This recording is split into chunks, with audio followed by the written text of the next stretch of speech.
Well, hey, it's Romania Black, and we are going to be listening to the EDs of Chainsaw Man and ranking them alongside the OP for season 1 of Chainsaw Man. I had this requested by several people. Non-binary Jitlung was kind enough on YouTube to get a compiled playlist together of the 12 EDs along with the OP. Now, first and foremost, let me say I am not reacting to the OP because I've listened to it a million times. We'll talk about it when we rank it alongside the EDs, but I've listened to it. I know the lyrics of it. The lyrics aren't the most deep and complex thing. It's just a really fun little song, but I do like it a lot, but I've listened to it so much I don't feel the need to react to it because I honestly have heard it so much it wouldn't be much of a reaction. It'd probably just be doing karaoke and you don't want to hear that. So, but I've only heard the EDs once when the actual episodes came out, and I've not heard the lyrics to them. So it's going to be nice to go through and actually see the lyrics to the EDs and kind of see what they're all about, especially the full versions, right? So we're going to do the 12 EDs, listen to those, and then rank them, my rankings. Obviously, it's subjective and just my personal preference. But before that, since the season's ended, I do have some comments from people from episodes 11 and 12. I've gone through Patreon as well as YouTube and looked at all the comments. I'm probably not going to look at any more comments on Chainsaw Man after this, only because I'm afraid of spoilers. And I've been told that people have been going around to the YouTube comments and spoiling people. So, unfortunately, if you leave a comment on Chainsaw Man anytime between now and season 2, I'm probably not going to read it. So, those of you that got your comments in, cool. But if you want to leave a comment, you're welcome to. I just probably will ignore it because I don't want to be spoiled. But I do have some comments that I thought were worth mentioning before we listen to these EDs. As far as what Moon was saying in the Discord, I thought this was really cool. That Moon said that the veranda scene was anime only, and I was like, okay, that kind of makes sense because it's very slow and not much happens. I was like, is this just like a filler scene? But also that the cigarette, the Easy Revenge one, is a Fooly Cooly reference. And I'll be honest, I watched Fooly Cooly like 15 years ago, like a long time ago when it first came out. I was not in a critical mind to watch Fooly Cooly. Now that I've seen Neon Genesis, I feel like if I were to rewatch a series, Fooly Cooly would be a good one to go back and rewatch because I feel like, one, I remember virtually nothing. Haruhara is the only one I really remember from that series. I don't remember the boy, anything about it. There was a bike and an alien and a satellite dish and lots of sexual references. That's all I remember of Fooly Cooly. So it would be fun to go back and actually watch it and react to it with a critical mindset. But apparently this Easy Revenge cigarette is a reference to that series. Ika talked about how, I thought this was so cool, the leg chainsaws were foreshadowed in episode 11 because when Denji and Power were training with Kishibe, you saw that Denji had his pants were torn. And I was like, oh! So I remember commenting on that in the reaction. I'm like, why is his pants torn? Because he was making the chainsaws with his legs. And it was nice little foreshadowing that we didn't get to see. I also think it's worth noting that Kishibe was only scratched by Denji in his legs. Just a nick. And he cut Katana Man in half. So Kishibe is pretty tough. I'm just going to say he's pretty strong. Only because we've just seen a little bit with him, right? And he seems to hold his own fairly well. Sparata and as well as Herbat Simbirim, which I've said wrong, I'm sure, both talked about how Aki's kind of a devil magnet. Yeah, he is. Devils love suffering and misfortune, and Aki seems to be full of it. I figured that was kind of the case from him losing his family, but then he loses Himeno. He's only got 2 years left. He's just a walking bag of misfortune, and I feel for Aki. Someone asked in the comments who my favorite character was at the end of season 1. I took the quiz. I relate most to Power, but I honestly think my 2 favorite characters are Denji and Aki, and that's kind of why I chose that image for the thumbnail for episode 12, because it's the both of them together. And it was like, I thought that was really fitting. But I think Aki and Denji are my favorite characters so far. Ifat Bushra Sui talks about, which I'm sure I said that wrong as well, talked about how Himeno is wary of Makima because Kishibe is her mentor. And Kishibe does not like Makima. So it makes sense why Himeno was wary from her from the start. I was like, ah, that all makes perfect sense. I like that. I like that little connection there, right? Christina Claudino said that apparently staring at the future devil's gut kind of ties to the phrase staring into the abyss. That is often a reference tied to mortality. And it's neat because it involves Aki kind of staring into the abyss, and his whole fate is kind of tied with the fact that he is quite mortal right now. So that's interesting. K.A. said the angel's voice is Maya Uchida, who is the older sister of Yuma Uchida, who plays Megumi in Jujutsu Kaisen, as well as Ash and Banana Fish. And I was like, oh, cool, we have siblings that are voice actors. So that's fun. I like that a lot. Alexander Q said that Fujimoto's storytelling is very realistic and that it does not give exposition for everything. Yes, that is the one thing. Leaving this season, there is so much mystery and so many things that we get not explained. And I kind of like that. I kind of like Fujimoto's like, you know, there's those shonen series that just explain every little minute detail and every little thing that happens in the story so that there's nothing left to the imagination. But Fujimoto's kind of like, no, I'm going to let you kind of think about this and maybe make your own guesses as to what this means. And I like it because it keeps you invested. It makes you curious what the outcome's going to be. It's a gamble because oftentimes when writers do that, it's a gamble because when they finally do give us information, people are either going to be like blown away and like, oh, that's so awesome, or they're going to be disappointed because their expectations were far grander and greater than what the author originally intended. So it's very much a risky gamble doing that as a writer, but Fujimoto's kind of crazy enough, I think he can pull it off. So that's good.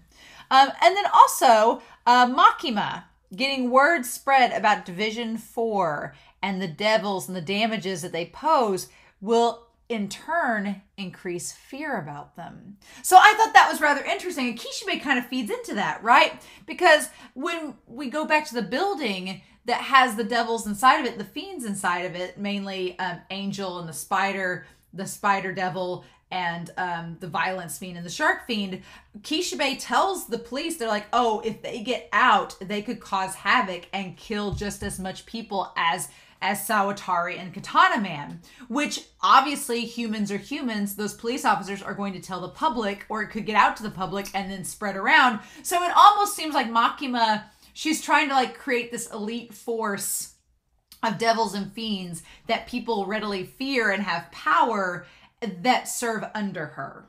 So that she can just pop them out like a Pokemon and say, go shark fiend, use bite, and then, you know, go from there. So that's interesting. I thought that was fascinating.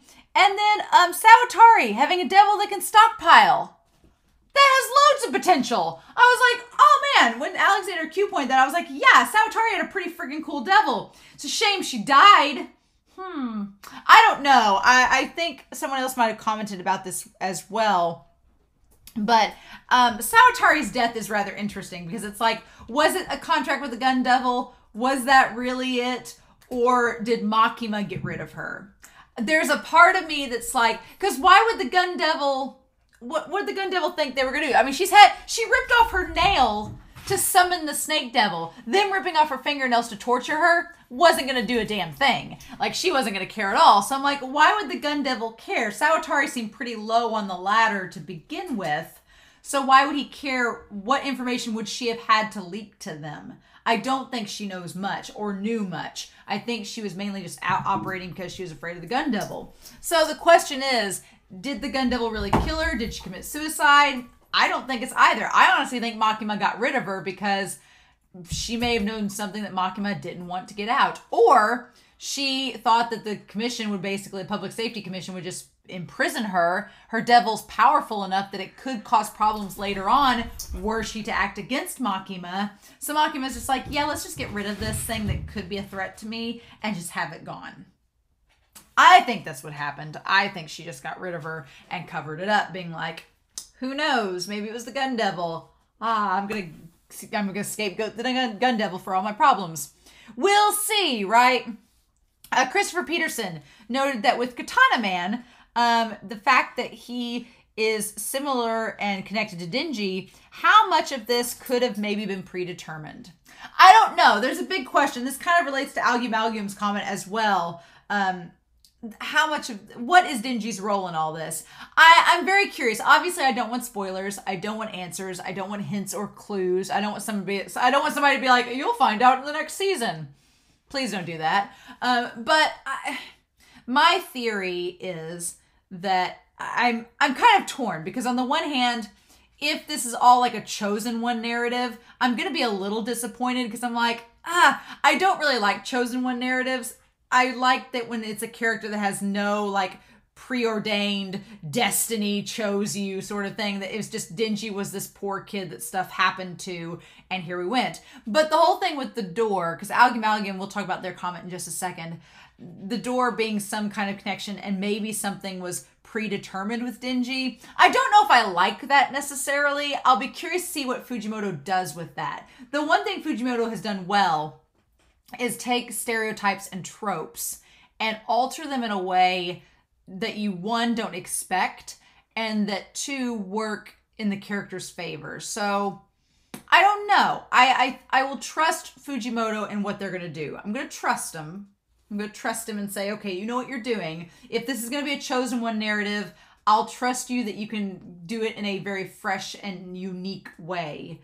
But I'm not about it, I guess, is my thing. But I don't know.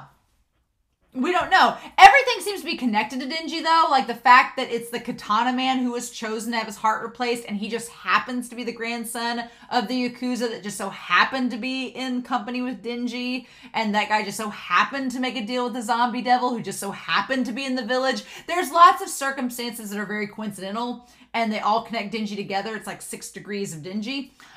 I feel like that's intentional, but I don't know what to do with it. And maybe it's a chosen narrative where Denji wasn't chosen by fate, but by a specific person or otherwise. And so that's interesting. So I don't know. It's curious. I feel like Pochita isn't a force of malice in this situation, because Pochita does not want Denji to open the door. Whatever the door is, Pochita does not want him to open it. So it almost seems like Pochita's protecting him in a way. Whether he is or not, I guess we'll find out. But relating to Amalgam's comment, and this is my last one before we listen to these EDs, they talk about the country mouse and the city mouse. And what clever foreshadowing. The book that Aki's mom is reading to him as a kid, his brother as a kid, is the city mouse and the country mouse. I'm like, that's a very clever use of foreshadowing. Being like, oh, okay. All right, I see what you did there, show. That's really clever. And then apparently the part of the cigarette that burned when Aki lit it was just the easy part. We don't see the revenge part burn. So basically saying and alluding to the fact that the easy part of the story is over. Ha ha ha. Now we get to the hard part, right? And then only thing with the door I'll say is that this was noted, and the only reason I don't consider it a spoiler is because I'm going to go back and rewatch the series in the dub eventually, because I want to hear the dub. So I would have noticed it then. But Denji does encounter the door before he merges with Pochita. So that door's been there. That's all I want to know. I don't want to know anything else about it. That's all the door comments I want to hear about. Nothing else. Please don't tell me anything else about the door. I don't want to read it. I don't want to hear it. Out of sight, out of mind until season 2. But, you know, so I'm really excited to see what these EDs are like. I do remember the Maxim, the hormone one. I think it was the 3rd one. I'm pretty excited about it. It's only 1:30 because they don't have a full-length version of it. It's fine. But I'm curious. I'm going to listen to all the EDs in a row, listen to the lyrics, and then go back and kind of just pick my favorites and kind of organize them alongside the OP in order. But it's been a while since I've listened to these. So there's a couple that I listened to that I like the visuals more than the song. So actually paying attention to the song is going to be a fun time. But these are all ones with English lyrics, so I'm pretty excited. But let's not waste any more time, shall we? We are going to listen to the EDs of Chainsaw Man. And we're going to do that here in 3, 2, 1, and let's go. Chainsaw Blood. These all have just crazy, crazy titles.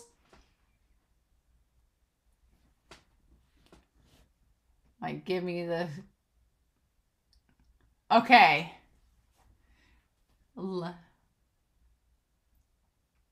A flat perspective. Oh, that you want to forget. And drowning everything out. Kind of like the chainsaw taking over. Rested black is a good line. I like that. And you can't stop because you're a demon? Yeah, okay.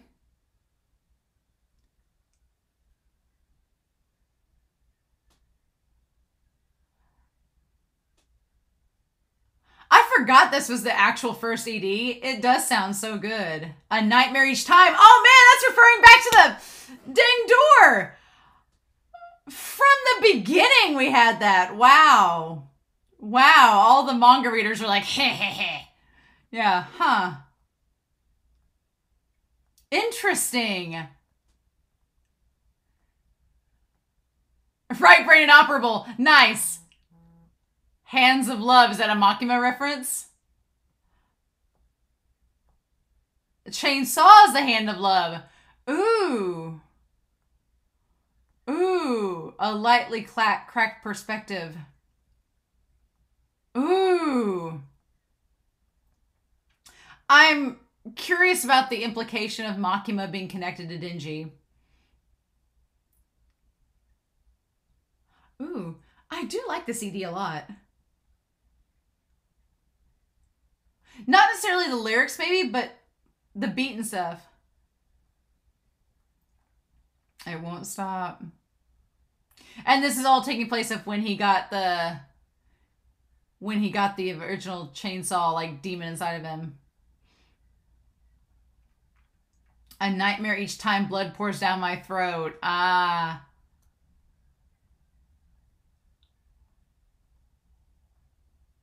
Resounding bad news.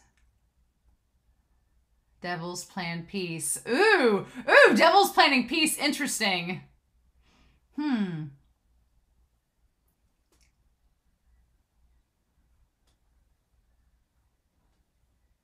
I can smash terror, but it won't stop.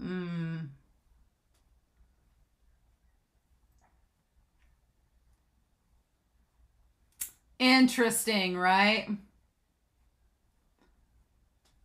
It's kind of like the thing with Kickback. It's a little bit repetitive. Yeah. Interesting.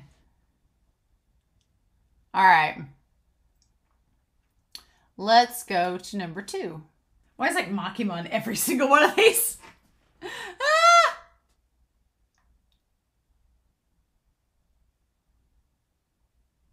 We get it. She's scary.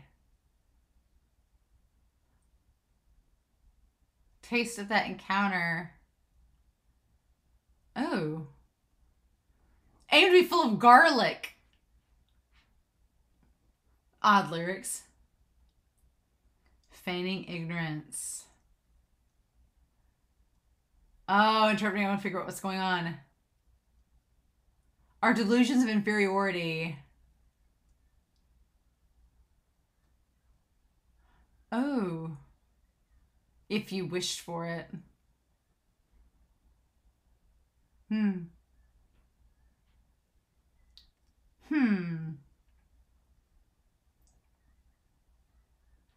Shouting out and wolfing it down.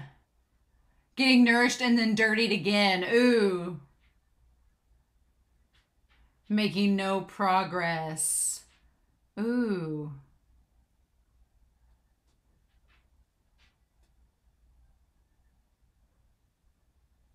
Okay.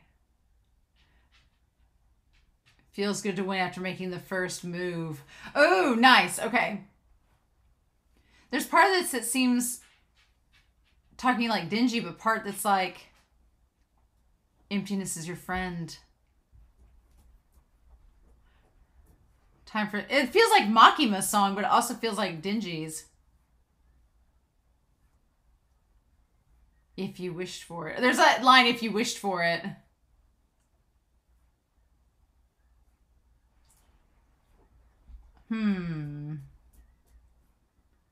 Till it's almost annoying. Huh. How much time do I have left? I don't make progress. Ooh.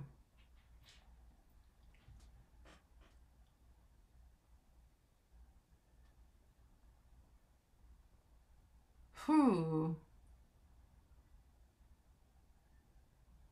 Interesting. It almost feels like Makima's song, if anything. Like her going through a mundane life and like wanting to have this peace, but having to work for it and feeling empty inside. I don't want to cause people trouble, but if I don't fight, I won't be praised. Well, that's more dingy, though. That's more dingy, so maybe this is dingy song. It's just that simple. So yeah, okay. And eating, that's more like dingy.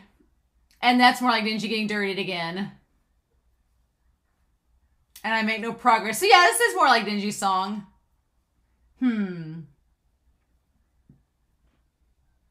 That's just patronage.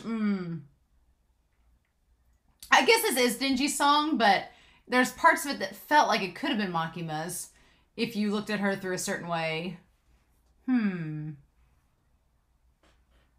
Huh. Ah, getting provided these meals but not ever be satisfied. And it feeling good. Very similar to Kickback. Cool. I love Maxim the Hormone, so their second OP for Death Note was great. It's a shame it's only a minute 30. I remember the visuals for this one were really good.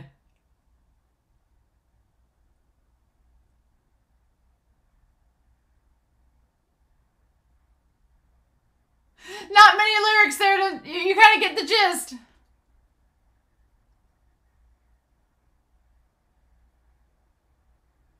Oh my god. Is he gonna say cone? Yeah. The cone part gets me. But then it switches to this. What a good kid. Who is the hunter and who is the demon? Shattered into pieces. This collected saved goriness. Just for you I was presenting it. Blood and weaned children who have nowhere to live. Ah! It's your engines. Oh! There's just something about it gets you. Ah! Should be longer. It should be longer. Why are all of these Makima? Stop!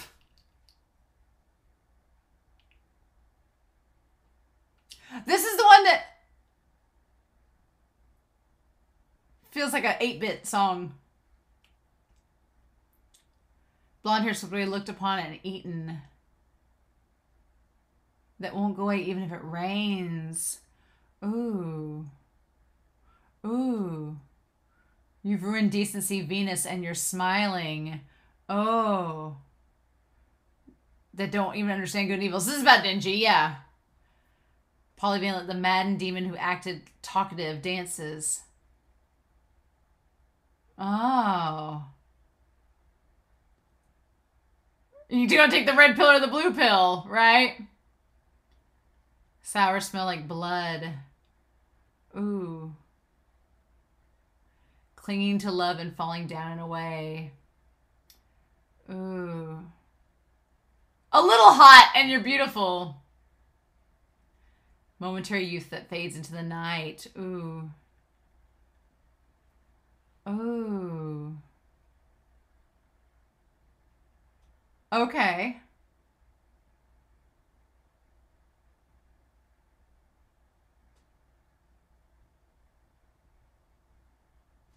Overcoming boredom. Ooh. Yeah, this definitely seems like a dingy song too.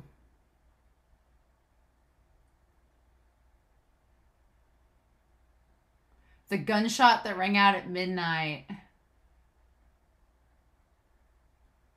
Interesting.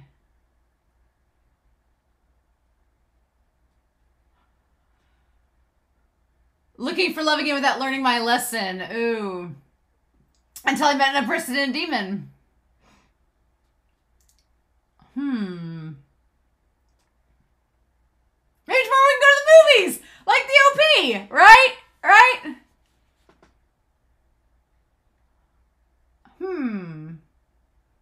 Get rid of control and be free.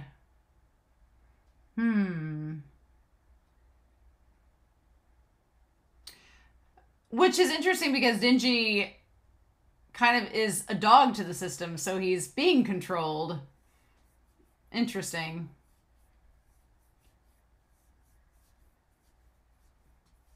A little hot.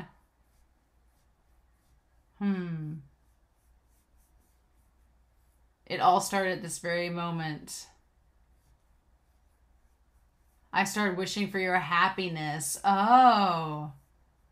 Stay by my side like this. Is he talking about Makima? Curious. Feels like a video game, this song does.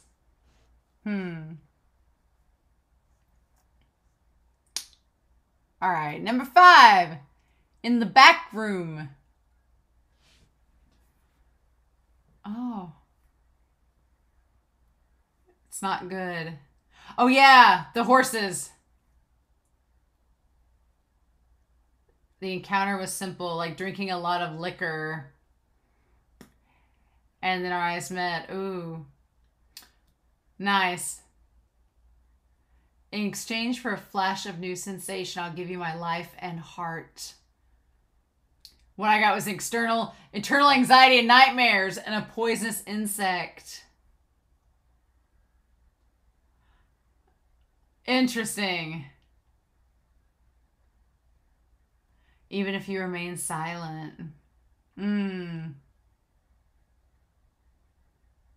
They scorned me or us as an evil fellow. Ooh. I don't know if it's love or not. I did love this Edie with the horses. The 4 horses of the apocalypse. Ooh,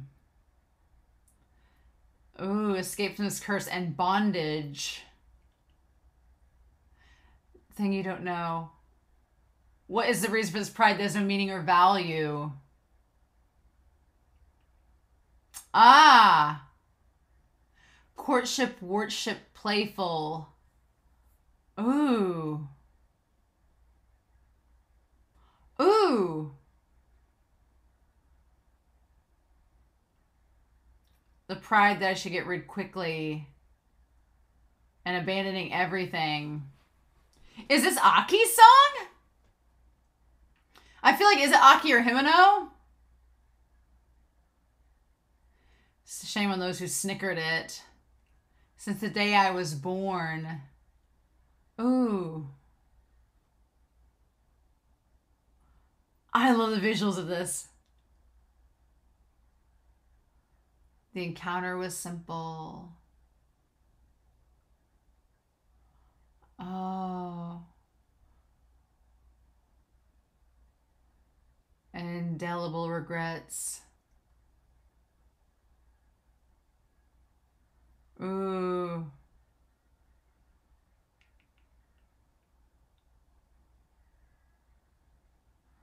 Oh.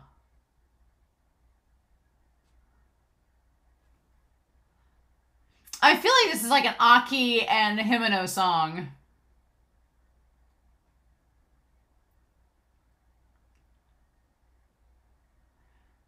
Or it could still be Dingy, though. When it's talking about him falling, like, I don't know if it's love or not, if all fall as deep as I want and they call me evil fellow. It could be a Dingy song as well. All of these could, really. Escaping from this curse and bondage. That part feels like Aki, though.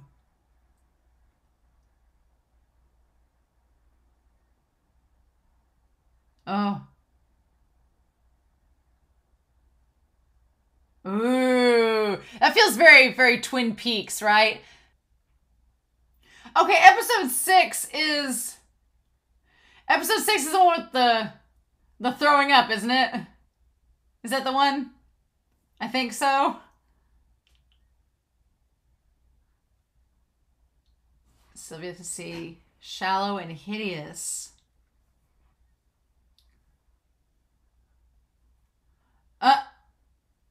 Rolling 3 times over. Only the dog is lonely. Ooh. Ooh.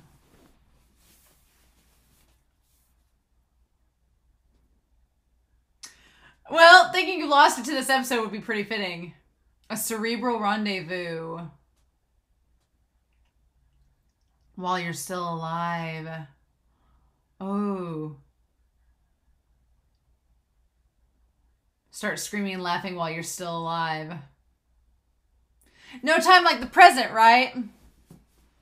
I feel like this is the episode where this is the episode with the throwing up. I'm glad they chose this instead of that visual. That's really nice. How fast can you go towards love before you lose it? Ooh. What's wrong with this place? What's wrong with my mind?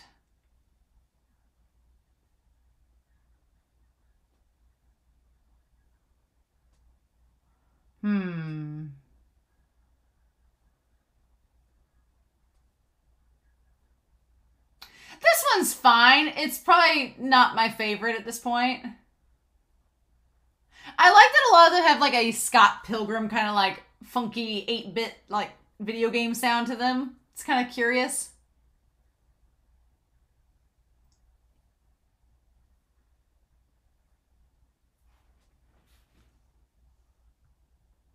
That's all you need to know. All right.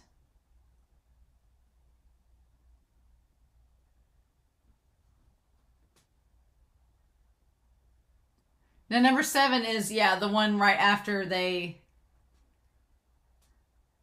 No! This is the one with the throw up!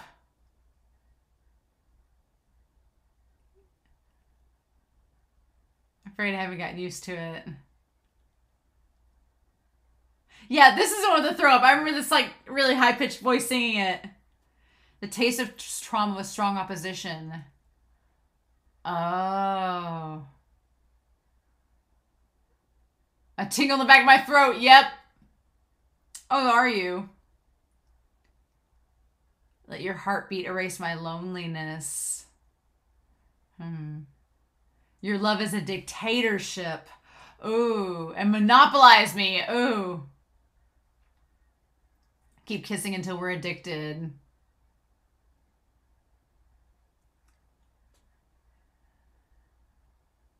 Yeah, this is definitely the one for the throw-up episode.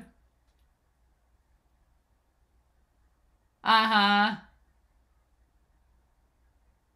I feel like this could be... It could be Himeno's song, but it could also be referring to Denji and Makima, too. I love you, no problem. Like how easy it is, right?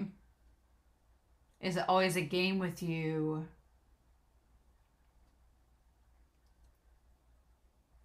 Ron is the last tile, right?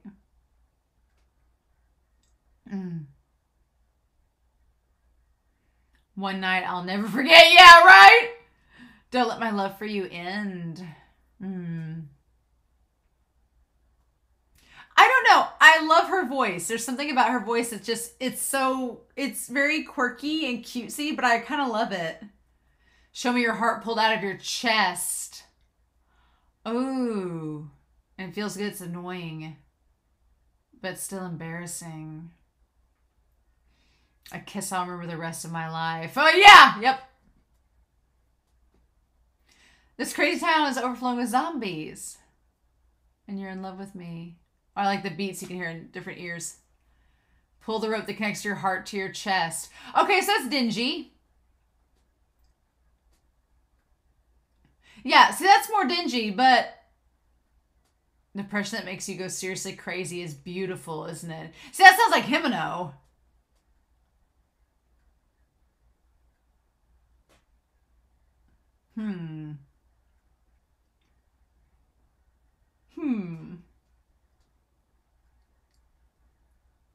I love you, no problem.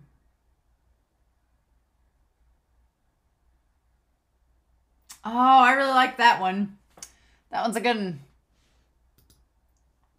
So then we had episode 8. Yes. Then we had episode 8, yeah. This one. This is the episode that Makima went crazy at. And started killing everybody. And of course she's in the image.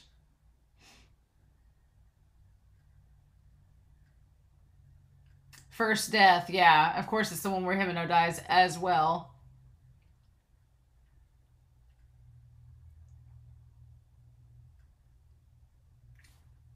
Ooh, creepy immortality, invincible imprisoned. Avatar of fear. Ooh. Ooh. What does your heart desire? Blood and tears have sought me out.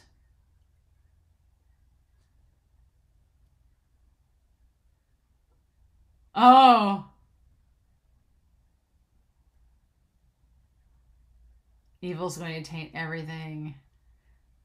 Permanent perfect organ body. The saw in my head, do you want to see it?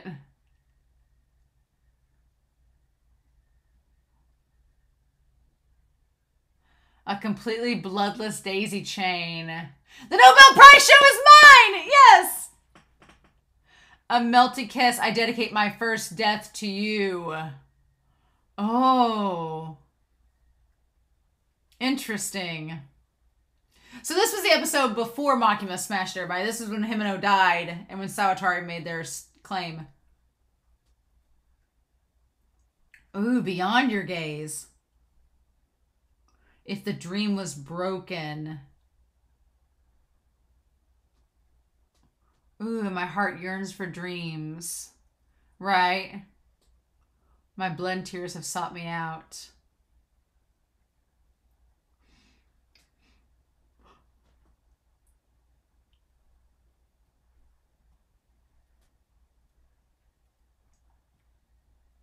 This song is really crazy.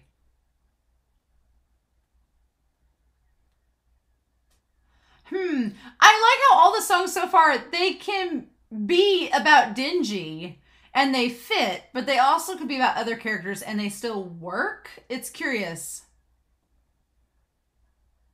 The Nobel Prize is mine.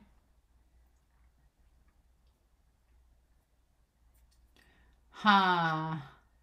The I dedicate my first death to you line is interesting because it's like he technically died when Pochita took his body, but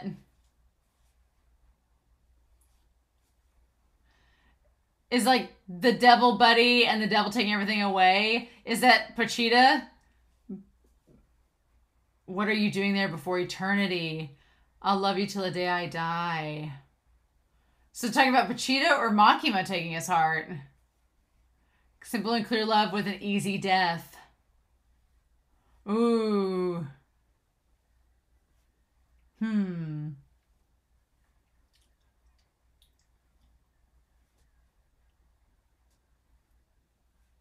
Embracing your last dream, I dedicate my last breath to you. Sounds like Denji's like dedicating everything to Makima.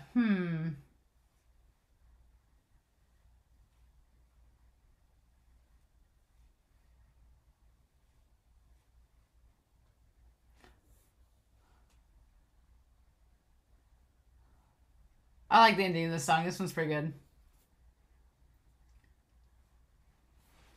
Creepy!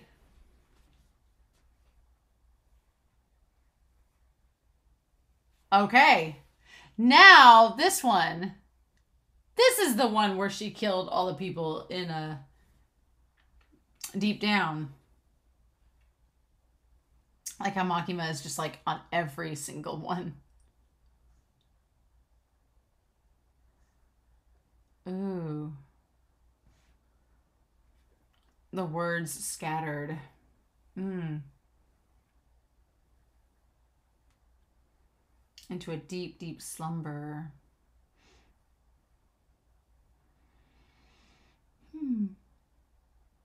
With your fingers colored in red. Like a commandment to fear. Ooh. Like rain falling on the wound.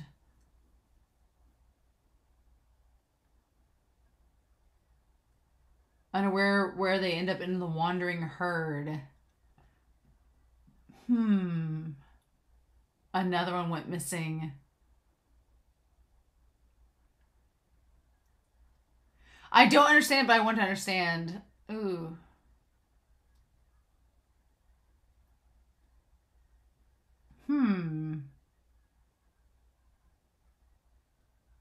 The shadows that dwell in the crevices of lost and forgotten things. How long have you been there laughing? Ooh.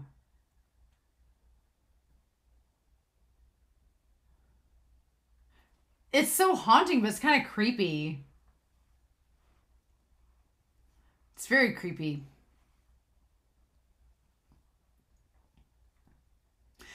This is the first song that we've heard so far that I'm not sure who it's for. I spread the rumbling news. If you shake off the faint visions. The false outlines emerge.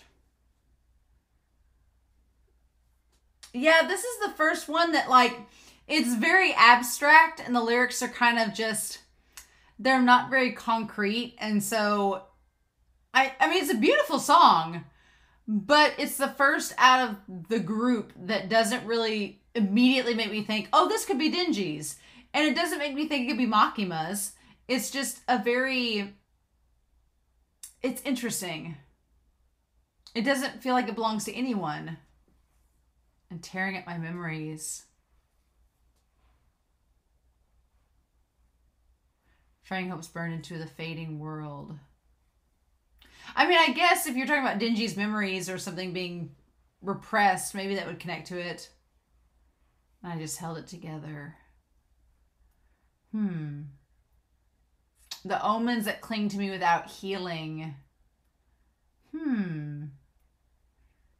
The heartbeat that reverberated. I can't go back.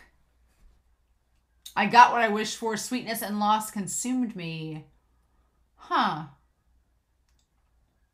long the time has passed. I mean, with that last verse, maybe you could connect to Dingy, but I don't know. I don't know if I could or not, honestly. Ooh, nice.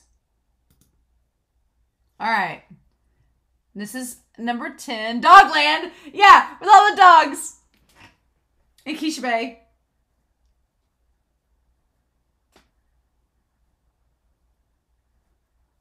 A wild curse.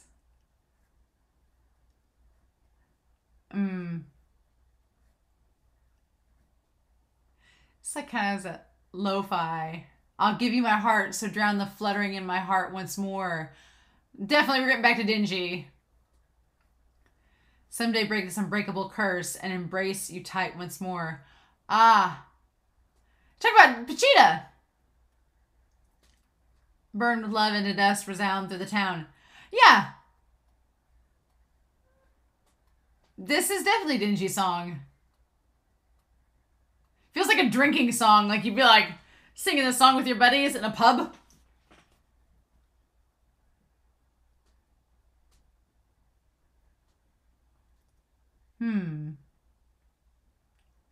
Oh, weird. It took a turn.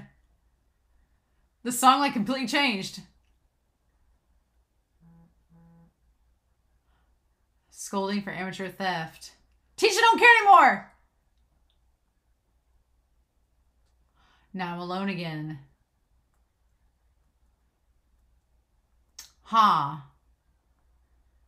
Chasing after only to run away again.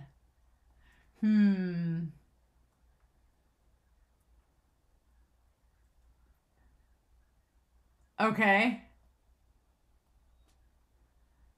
The super bread with Jim! Yeah, oh, this is so Dingy story. Absolutely. The front piece shows me what's behind this finale and that stink of lies.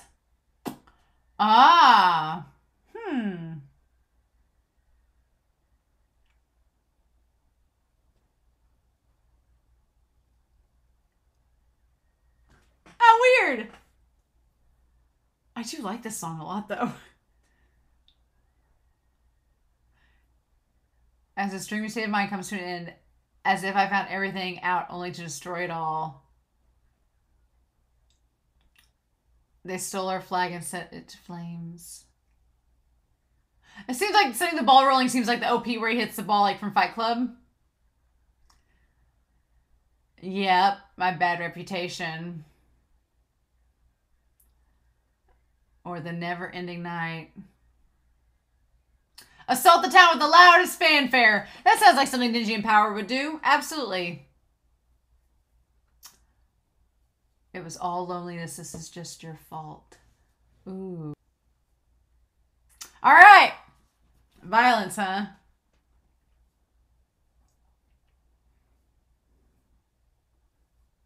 Premonitions of my dreams. Lots of lyrics about dreams. A scattering rose as my blood stirs endlessly forever.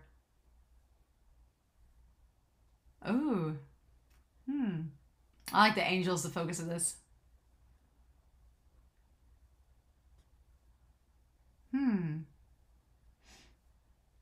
The only one who's not afraid. We finally meet. Let me have you.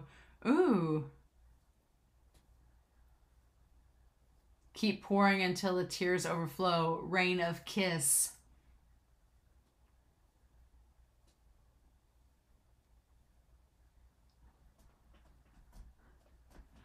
Fitting for our Avengers assembling that we're all just like, The way he sings violence is interesting. Like surgery, efficient as cooking. Ooh. Put your tongue in and let yourself be tempted. Our very own violence. Ooh, the way he sings violence is great. Oh, those who want to tell fortunes, leave them behind. Yeah. Fate is free, but only you can know the secret always. Ooh. Enough value. The signs of doom eternity are dancing turns. Ah, well, you have like the future devils dancing, so that makes sense. I'm not interested in repetition. Oh, well. Yeah, Dingy never does really the same thing twice, does he? Near to the bullshit, hot enough to wake you up. Keep pouring till tears overflow.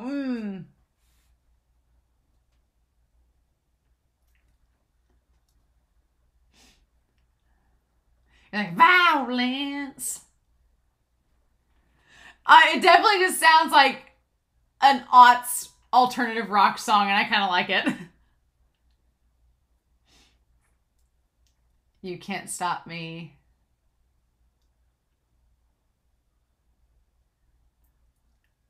Oh. With your hands, your mouth, your eyes.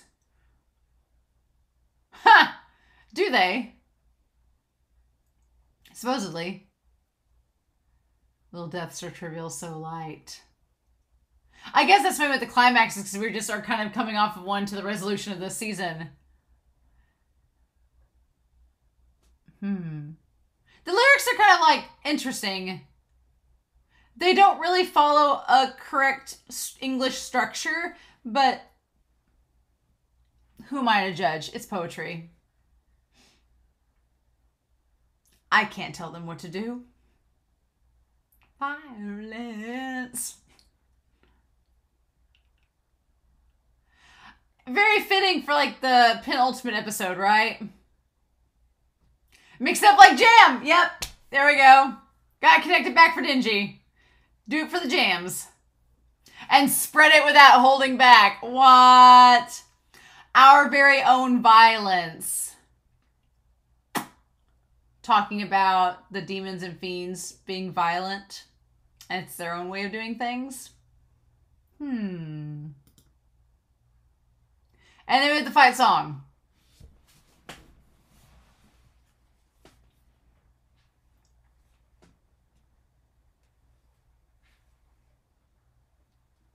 It's a nice picture of power. Ooh. Mistaken for a dream, a form of frustration. Ooh.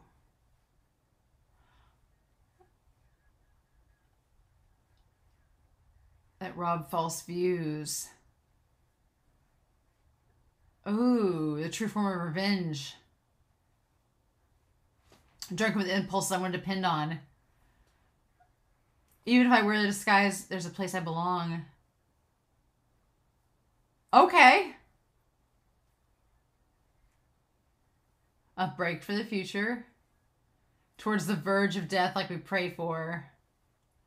Surrender yourself to rage and be calm is interesting. A boy that gave his word.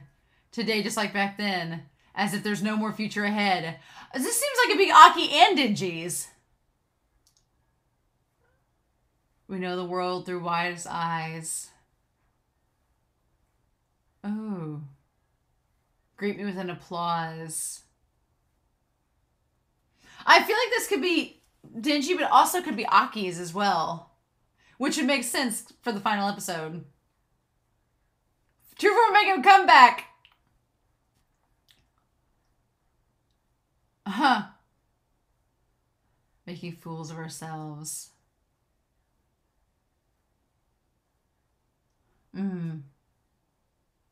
The true form of love is hell where you get lost without suffering. Oh. And the best showtimes when you have nothing to lose. Oh. I wanted normalcy, and that's just what it was. Ooh. For a song called Fight Song, it's much more mellow than you would anticipate. This is going to be hard to rank these, honestly. It's going to be very difficult.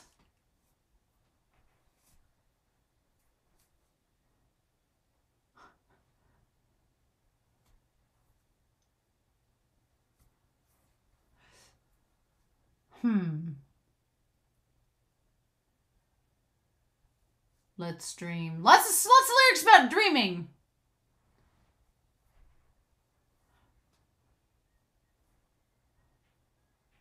Towards the verge of death, which could tie to Aki. And surrendering yourself to rage and being calm. A boy that gave his word. Will I could apply Dingy? But it could also be Aki too. And the easy revenge.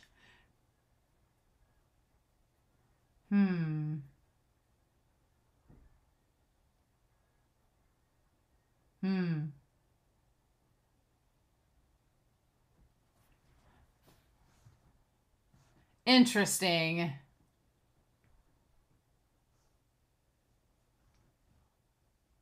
Cool. All right. Well, I now have my work cut out for me in trying to rank these. Whew, okay. So, first, this is completely subjective, and I almost hate ranking them because I have a horrible tendency that I'll spend forever second guessing myself and creating these ranking lists, and then the moment that I'm done ranking them, someone will comment and say, but what about this aspect? And I'll be like, you're right, I regret my decisions. So that's how I feel. That's how I feel this is going to go. So I tried to go with one, my gut instinct, like my gut instinct, lyrically, musically, which songs do I like the most? Which songs do I like the least? Part of my criteria is which ones would I listen to again and again. If they don't have replay value for me, I'm like, no. But also like lyrically, I took into account replayability, lyrics, and just overall sound, and just kind of my own personal preference. So again, I am sure that whatever my number 13 is, somebody's gonna be like, that's my favorite. And I'm like, welcome to the subjectivity of music. We all have different tastes, right? But I would say that honestly, my least favorite of the 13, if you include the OP, and I'm assuming you've all heard the OP at this point because we've all watched the show, my number 13 is the one that is the outlier. It is the one that does not fit the tone that the other EDs lay down. And it definitely does not really fit the tone of the episode emotion-wise. I'm sure someone will be like, well, in reality, and I'm like, yes.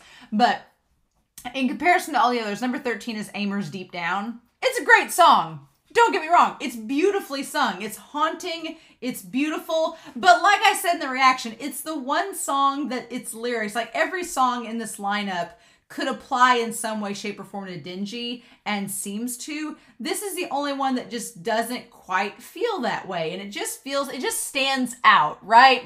And if I'm honest, I only really listen to like slow, soft ballads if they're like really romantic, or if they have like some really, really deep, powerful moments. And this just doesn't feel like it. Like I felt myself getting tired listening to it. And I'm recording this late at night, so it probably has something to do with it as well. But it made me almost fall asleep, and I was like, no. So it's my number 13. Pretty song, just doesn't fit Chainsaw Man for me.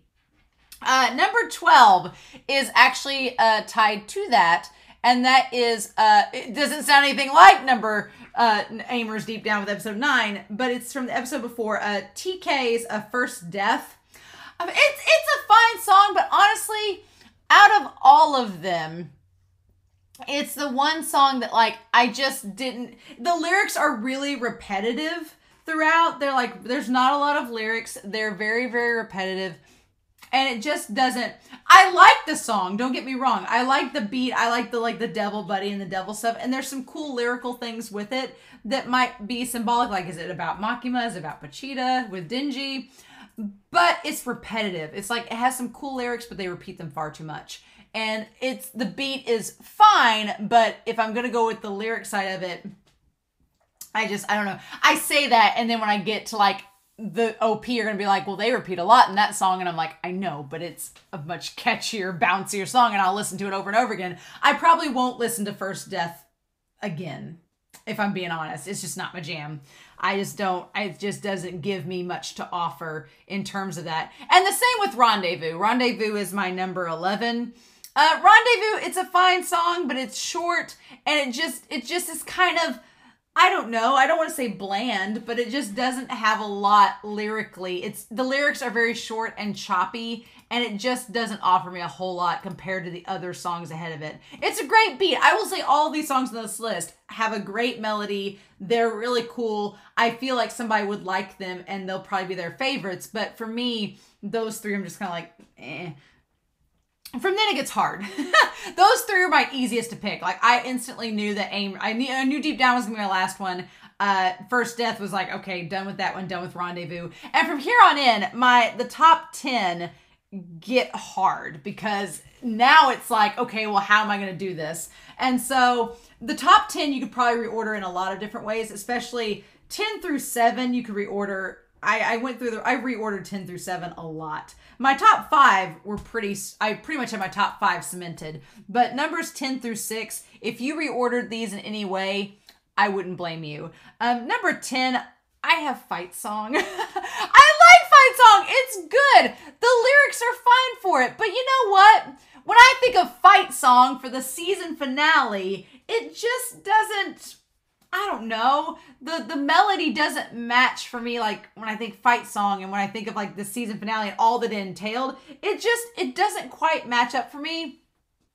And the lyrics are very descriptive. It's the polar opposite of Rendezvous. It's very descriptive lyrics, but they're almost too flowery. They're too flowery and vague, and I want more concrete terminology and concrete symbolism and imagery that the other songs will give us. And it doesn't, it's weird. Fight Song doesn't quite go hard enough in any one direction, because there's some songs higher on this list that the lyrics are weird and maybe they don't make sense, but they went like balls to the walls with it. Fight Song played it safe.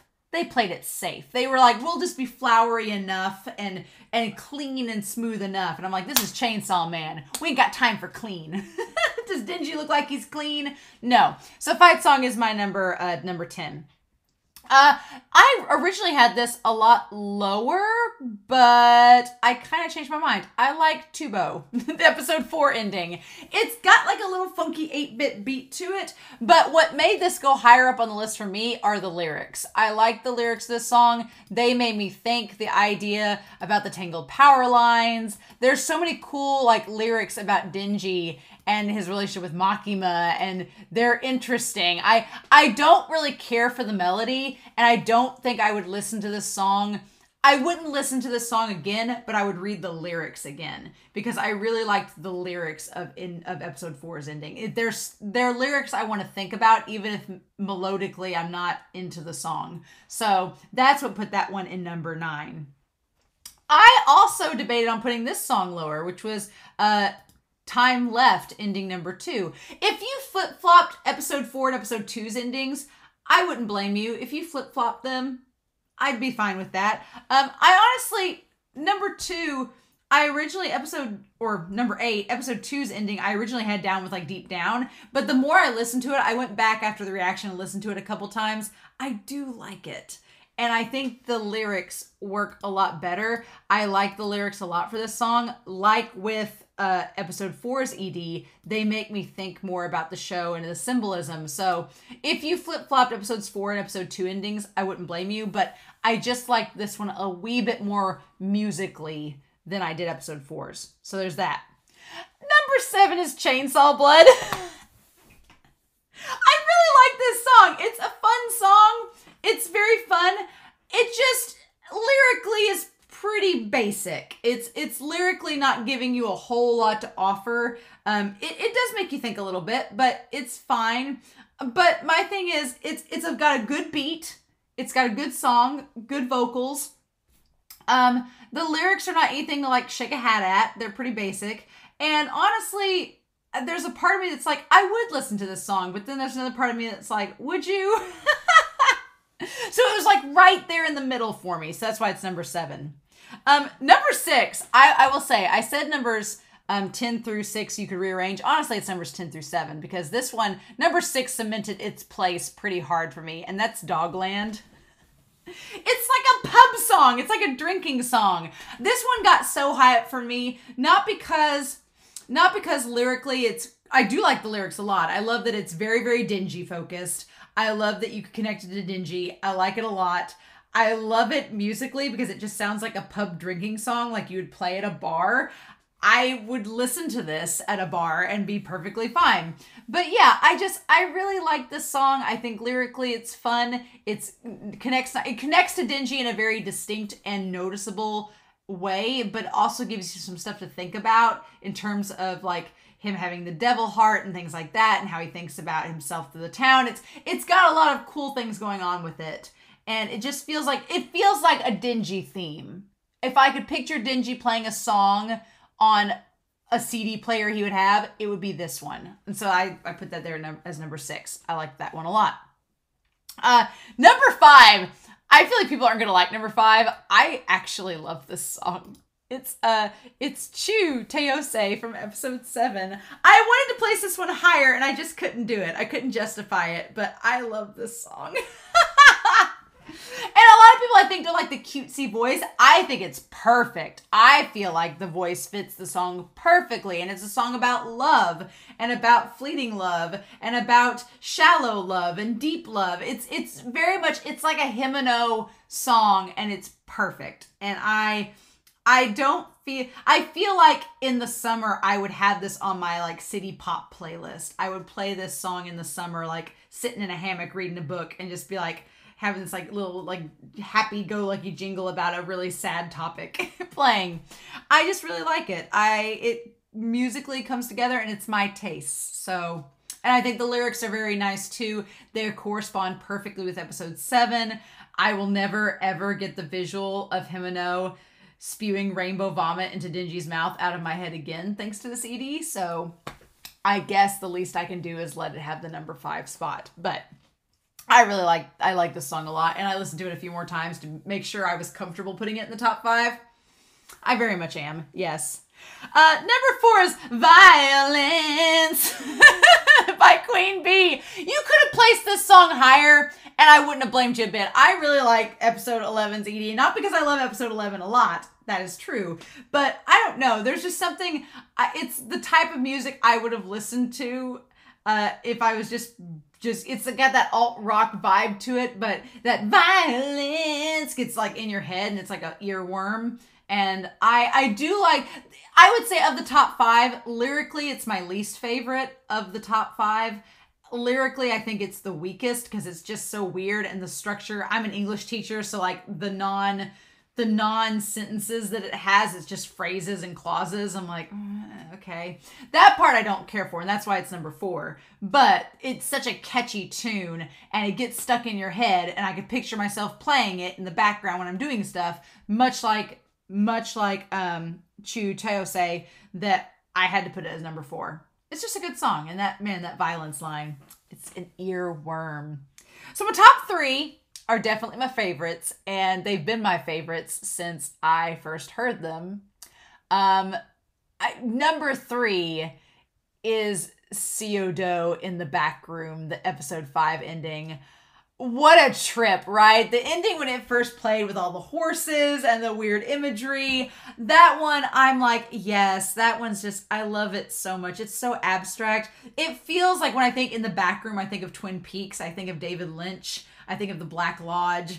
I'm like, it just has that really creepy, weird vibe. But the thing about it is, lyrically, it's interesting. It's not just flowery for the sake of being flowery. It does actually have like a story to tell in it, and it's just weird and abstract.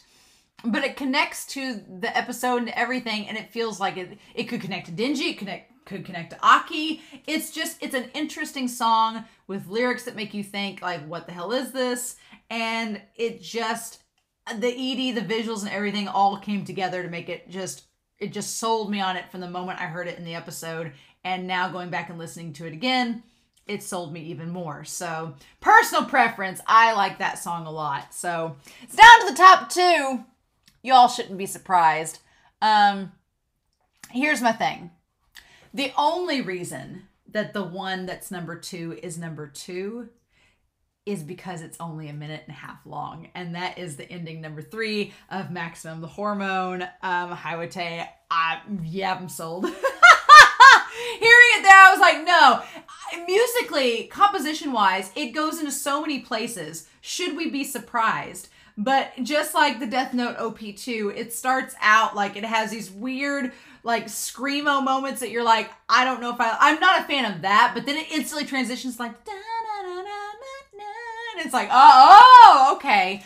Lyrically, it's fascinating. It ties to Makima, ties to Denji. It has like a fun beat thrown in there. It's like trying to be, it's like Neapolitan ice cream. It's trying to be strawberry chocolate and vanilla. And somehow, against all odds, it pulls it off. And you're like, okay, I'll let you have this.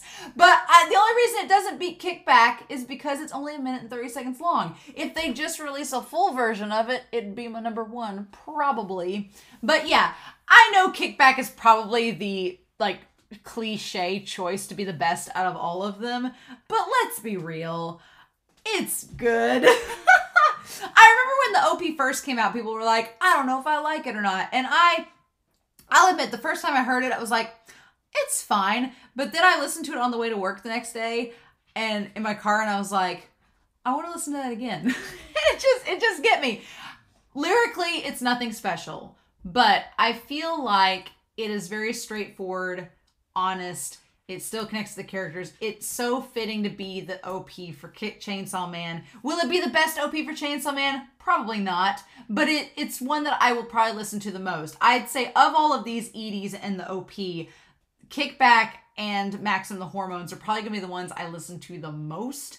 And then probably the number 3. And then honestly, yeah, the top 6, I would listen to the top 6, maybe Chainsaw Blood 2, multiple times from now on. Now the other ones, 8 through 13, I probably won't listen to, but those first 7, yeah. So you wanted to know how I wanted to rank them? There you go. There you go. I'm not ashamed of my top 3. I feel like my top 3 through my top 6, I'm pretty proud of. So, but again, totally subjective. If you hate the ED, here's the thing. The thing about Chainsaw Man and its OP and EDs, it is a very acquired taste. I could see people instantly not liking Chainsaw Man. I could see people instantly not liking some of these EDs. Like the ED number 3 by Maximum the Hormone, I could see people hating it. No judgment. Totally fine. But That's just my opinion, but I just think that all those are interesting. There's lots of cool lyrics in the EDs, lots of stuff about dreams and memories, lots of stuff about love and about figuring out like, what do I do on my own? What do I rely upon others for? So I feel like the lyrics tie in a lot to the episodes themselves, but also the themes that are in the show, which is fun. But the nice thing is they don't really give anything away to you. So if you're listening and I don't feel spoiled listening to the EDs. Now, context-wise, when it actually gets to season 2, I may change my mind about that. But for now, I feel like it's a pretty safe bet with listening to these. So I am curious to know, please no spoilers, but I'm curious to know your favorites of the EDs and which ones you liked the most. I'm sure there'll be a lot of people that say they hate the OP. Totally fine. I'm a sucker for it. But I am curious to know what you all thought of the OP and EDs and how you would rank them and your favorite or least favorite. We'll see. But y'all, Chainsaw Man has been a great journey. It's been a fun journey. I've really enjoyed it these last few months. Very happy that I've gotten into the series. Very happy I'm staying anime only. I think that's a good decision on my part. For me, it's not gonna be for everybody. I know a lot of people in the Discord were like, I can't wait. And I'm like, you do what you gotta do to stay sane. But in a few weeks, we'll be starting Fire Punch. So I'm really excited about that, to read Fujimoto's work and see it. Someone was telling me that their entire set of one-shots, like 17 to 21 of them, is going to be coming out soon. So I'll probably talk more about that when we're reading Fire Punch. But while we're waiting on Fire Punch, I hope you all have a wonderful week. Please stay safe, take care, and yeah, I'll be back very soon with more works by Fujimoto. Bye.